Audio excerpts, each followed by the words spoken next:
Elite study platform पर आप सभी का पुनः स्वागत है। इस वीडियो में हम डिस्कशन करेंगे 26 फरवरी 2020 से लेकर मिड अप्रैल तक के जितने भी गिरिराज समाचार पत्र का जो सारांश है उसके हमारे कुछ प्रश्न छूट गए थे। ऐसे तो हमारी कोशिश रहती है कि जो डेली करंट अफेयर का हमारा वीडियो नियमित रूप से चल रहा है सुबह 6 और 7 बजे के बीच में, तो उसमें सारे के सारे प्रश्न हमने डिस्कशन कर लिए होते हैं। लेकिन फिर भी यदि कोई प्रश्न छूट गया हो तो मेरी कोशिश रहेगी कि आप लोगों को फरवरी से लेकर मिड अप्रैल तक के इसमें कवर कर दिए जाएंगे, और अप्रैल के आगे के अभी जो मई तक के होंगे वो हम सेकेंड नेक्स्ट वीडियो में सारे के सारे ऐसे प्रश्न जो आपके छूट चुके हैं हमारे करंट अफेयर्स में नहीं आए हैं। तो आइए शुरुआत करते हैं इस विशेष वीडियो की, जो कि आधारित रहेगा हिमाचल प्रदेश सरकार के साप्ताहिक समाचार पत्र गिरिराज सारांश पर। पहला प्रश्न है, हिमाचल प्रदेश सरकार द्वारा आबकारी विभाग से वर्ष 2020-21 में कितने करोड़ रुपए का राजस्व एकत्रित करने का लक्ष्य निर्धारित किया गया है? 1840 करोड़ रुपए का ये निर्धारित किया गया है, और वित्त वर्ष 2019-20 की तुलना में 13% वृद्धि इसमें दर्शाई गई है, करीब 215 करोड़ रुपए ज़्यादा है। लेकिन वर्तमान में देखेंगे तो कोरोना वायरस के कारण कहीं ना कहीं ये आंकड़े सारे प्रभावित होने वाले हैं। लेकिन हमें एट प्रेजेंट सरकार ने अपना बजट इकोनॉमिक सर्वे तो रिव्यू नहीं किया जा सकता, लेकिन ये जो बजट किया था उसे रिव्यू नहीं किया है, या कोई विशेष इस तरह की नीति लाती तभी आंकड़े बदलेंगे। अभी तक आप इस प्रश्न के साथ आगे बढ़ सकते हो।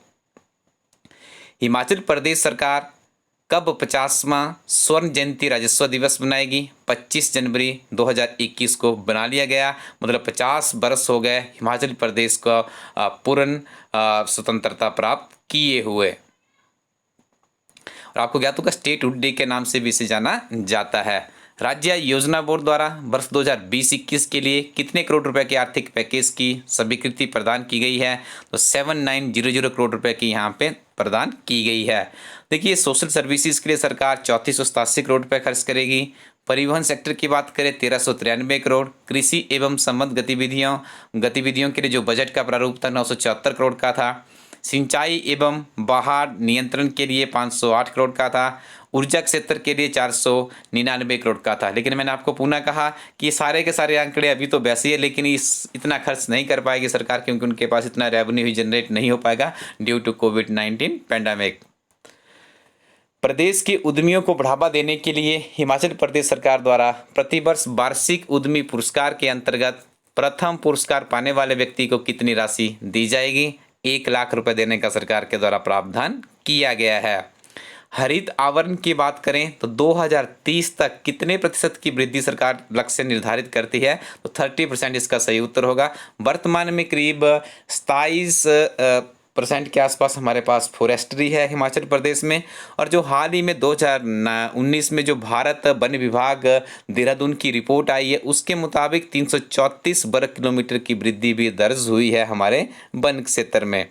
Next one is most important question. सारे के इस तरह के प्रश्न अलाइड सर्विसेज में पूछने की परंपरा पहले रही है।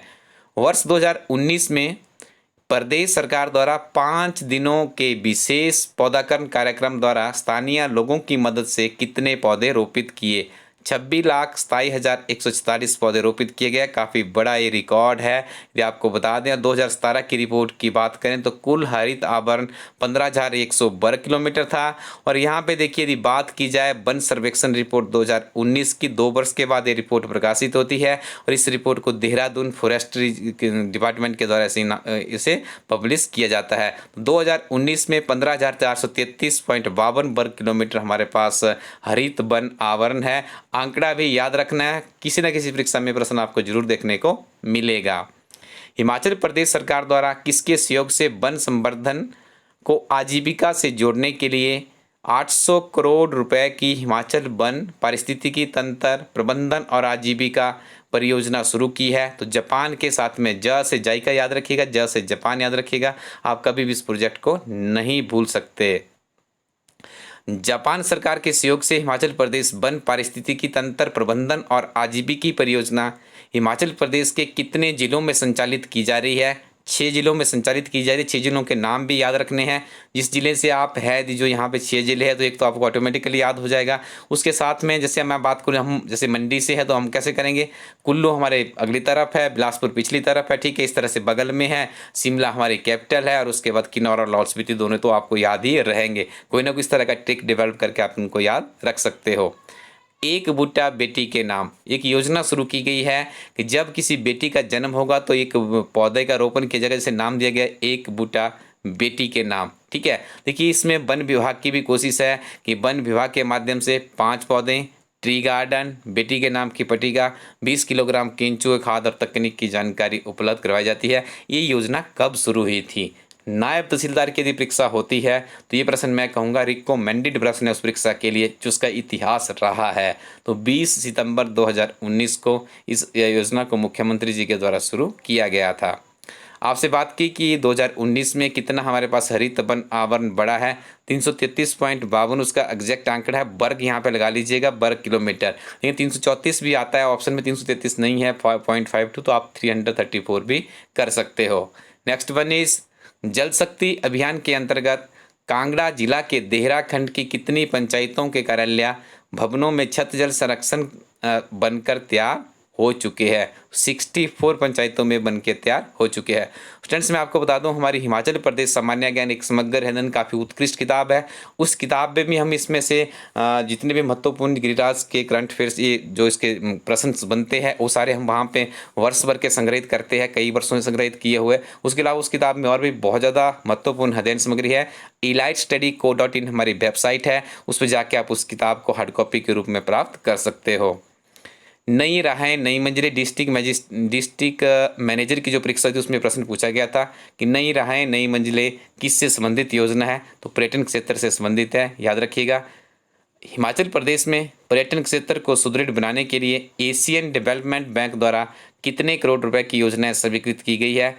656 करोड़ रुपए की योजनाएं स्वीकृत की गई है। जब भी आपके दिमाग में टूरिज्म सेक्टर है तो याद रखिएगा, टूरिज्म सेक्टर में एशियन डेवलपमेंट बैंक के माध्यम से हमें फंडिंग होती है, तभी हम टूरिज्म एक्टिविटीज़ को ज़्यादा ज़्यादा अपने प्रदेश में प्रमोट करने के लिए समर्थवान बन पाते हैं। हिमाचल प्रदेश सरकार द्वारा किस योजना के अंतर्गत प्रतिभाशाली विद्यार्थियों को निःशुल्क लैपटॉप दिए जा रहे हैं? The right answer is Srinivasa Ramanujan student digital योजना के अंतर्गत दिए जा रहे हैं। ये प्रश्न मुझे आज तक किसी किताब में नहीं मिला। मेरे स्टडी रूम में आपको जितनी भी हिमाचल प्रदेश के किताबें पब्लिश हुई होगी लगभग मैक्सिमम है, कोई छूट गई होगी तो मुझे पता नहीं, जो मार्केट में नहीं मिली होगी। मुझे ये प्रश्न आज तक कहीं भी नहीं मिला, लेकिन गिरिराज समाचार पत्र में मिला। तो इतनी सारगर्भित जानकारी उस समाचार पत्र में हमें मिलती है। हिमाचल प्रदेश सरकार की वार्षिक योजना में सामाजिक क्षेत्र को सबसे ज़्यादा प्राथमिकता दी गई है। कुल वार्षिक योजना का कितना प्रतिशत सामाजिक क्षेत्र के अंतर्गत प्रस्तावित किया गया? तो 44.14%, 44% देखिए हम सोशल सर्विसेज के लिए हमारा प्रदेश की सरकार खर्च करने का यहाँ पे प्रस्ताव रखती है। प्रदेश सरकार द्वारा कितने सरकारी विभागों में कागज रहित वातावरण बनाने, कामकाज में पारदर्शिता व दक्षता लाने के उद्देश्य से ही ऑफिस ई करिएगा, यहाँ पे ई ऑफिस प्रणाली होगा स्टूडेंट्स, यहाँ पे ही की जगह पे ई कर लीजिएगा। ई ऑफिस प्रणाली को उन्होंने अपनाया, तो इसका सही उत्तर होगा 46 डिपार्टमेंट्स में क्या किया गया है? ई ऑफिस प्रणाली को अपनाने की शुरुआत की गई है। प्रदेश में अब तक कितने मेगावाट बिजली का दोहन हो चुका है? 10,613 है। बजट में आई थिंक 10,556 के आसपास इन्होंने मेंशन किया हुआ है।